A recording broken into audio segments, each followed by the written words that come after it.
बात करते हैं उड़ना राजकुमार की, जिसको हम फ्लाइंग प्रिंस बोलते हैं, है ना। हुआ क्या था, पहली बात तो पृथ्वीराज को उड़ना राजकुमार कहा जाता है। क्या कहते हैं, फ्लाइंग प्रिंस।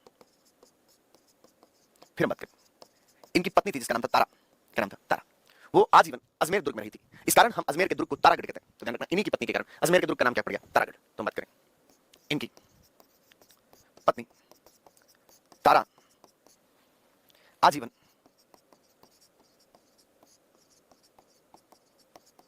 अजमेर दुर्ग में रही,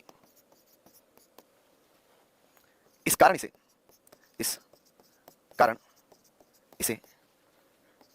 तारागढ़ कहते हैं, है ना। इनकी जो पत्नी थी उसका नाम था तारा, वो आजीवन अजमेर दुर्ग में रही थी, इस कारण इस दुर्ग का नाम क्या हो गया, तारागढ़। फिर बात करें, पृथ्वीराज की बहन थी आनंदाबाई, जिनका विवाह सिरोही के जगमाल देवड़ा से हो रहा था।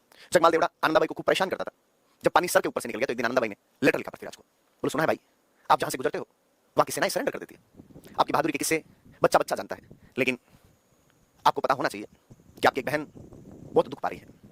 दुनिया का कोई भी भाई हो, चाहे वो आप हो, चाहे वो हम हैं, चाहे वो पृथ्वीराज रहा होगा, जब अपने बहन के दुख की कहानी सुनता है तो व्यक्ति को पीड़ा तो होती है। पृथ्वीराज को भी पीड़ा हुई कि यार मेरी बहन दुख पा रही है। पृथ्वीराज यवरा हुआ और सीधा सिरोही पहुंचा, जाकर जगमाल देवड़ा से मिला। जगमाल देवड़ा को कहा कि जगमाल देवड़ा, तुझे ये बात भी पता होगी कि आज तक पृथ्वीराज ने किसी को वार्निंग नहीं दिया, सीधा नक्शे से मिटाया है। तू पहला आदमी है जिसको मैं वार्निंग दे रहा हूं, क्योंकि तुम्हारे घर का दामाद है। आज के बाद मेरी बच्ची को सिरोही के अंदर किसी भी बात के कारण कोई भी दिक्कत हुई ना, अगले दिन नक्शे के अंदर सिरोही नहीं मिलेगा। और बेटा, जो व्यक्ति अपनी बेटी को पाल पोस के बड़ा करता है और 25 साल बाद उसका हाथ किसी और व्यक्ति के हाथ में सौंपने की हिम्मत रखता है, वो व्यक्ति अपनी उस बेटी की सुरक्षा करना भी जानता है। जगमाल को लगा कि यार बात तो ठीक ही कह रहा है, पृथ्वीराज जिस किस्म का आदमी है उस किस्म से वार्निंग देने कैसे आया, वही समझ में नहीं आ रहा। और कहते हैं कि जब पृथ्वीराज जी वहां से रवाना हुए तो उनको खाने के लिए रास्ते में जो सामान दिया गया था, उन खाने के सामान में जगमाल ने जहर मिला दिया था, और उन जहर वाले खाने को खाने के कारण पृथ्वीराज की मौत हो गई थी। तो बात करें, जगमाल देवड़ा ने इनको जहर दे दिया। जगमाल देवड़ा के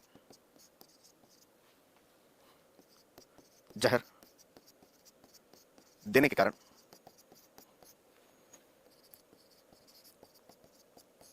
पृथ्वीराज की मृत्यु हो गई।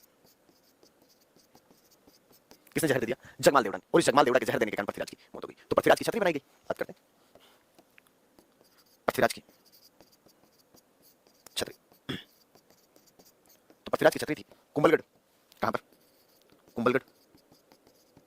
कितने खंभों की, 12 खंभों की, हैविंग 12 पिलर्स। फिर हम बात करें पृथ्वीराज के बाद, यहां पर उनके एक भाई राजा बने, और पृथ्वीराज के